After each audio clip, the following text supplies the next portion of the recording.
Hi, this is Anna, and I'm interviewing Anna. She is an English language learner, and I'm going to ask her a few questions about English language, learning English as a second language. Okay, so at what age did you start to learn English? So my parents brought me to the U.S. from Mexico when I was 4 years old.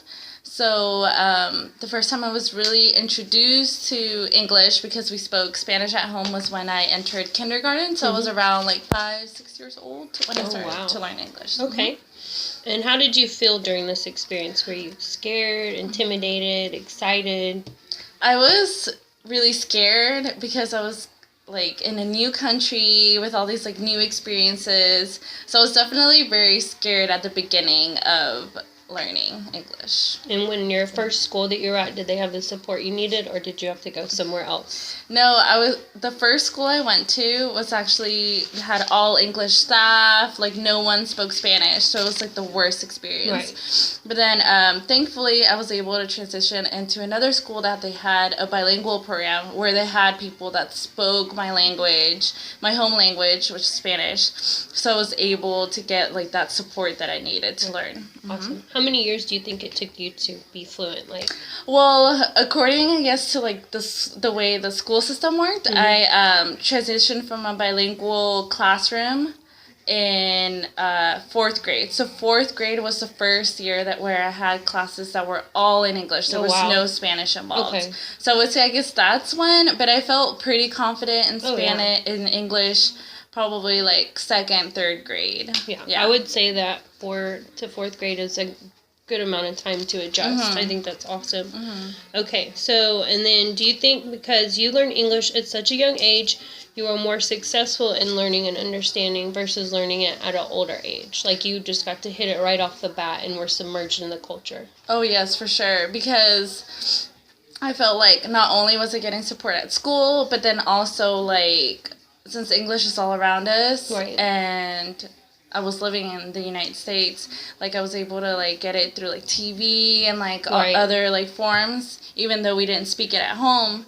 But also at such a young age, I was able to like learn really fast. Picked it up really quick. And actually recently, last year, I tried to learn Korean. Oh, wow. And that was a very, like, hard experience for me. Like, I mean, I was able to pick some of it up, but, like, after that semester that I took it, it was hard for me. Like, now I don't remember a lot of the things because I feel like you really have to be submerged in the language in order to learn it now at an older age. Whereas, like, when I was smaller, I didn't feel like it was that hard. It was just there. Exactly. Okay, awesome. So I do have another really good question for you. Since we are both going to be future educators, and from your past experiences, what are maybe some ideas or instructional supports that you might provide in the classroom? I think if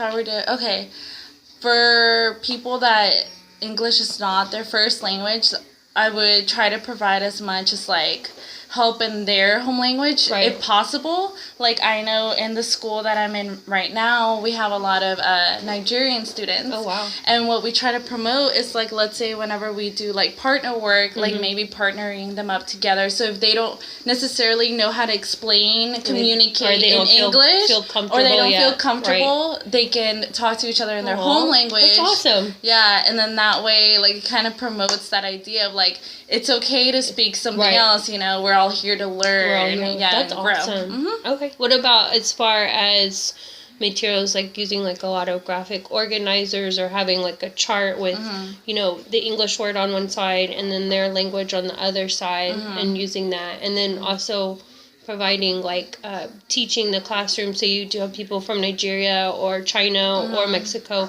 and doing cultural lessons, like not just teaching about like American culture like the 4th of July, but providing like, you know, little world geography things and stuff, so people know that other students know about their traditions too. Oh yeah, of course. I think as a future educator, we have to think about being like culturally receptive every single day in the classroom, you know, being aware that kids, especially here in Houston, are coming from all around the world with like, it's really diverse. And I know one thing that I saw in my last school that I was observing was like, let's say for Thanksgiving, like it wasn't just like bringing the traditional Thanksgiving like plates, but it was also like bringing in like everybody brought in like different food, and it was really cool because the kids got to like eat different kind of food, and they were like, "This is so good," you know. They would eat tamales. It was really, really cool. So yeah, that's definitely really important, and providing, like you said, like graphic organizers and all that stuff, because kids really do need that support. They need the visual. And sometimes they don't have that and they give up because they don't have those kind of things. So it's always good to provide extra means. Well, thank you for joining us. And I'm here to say, think globally, act locally.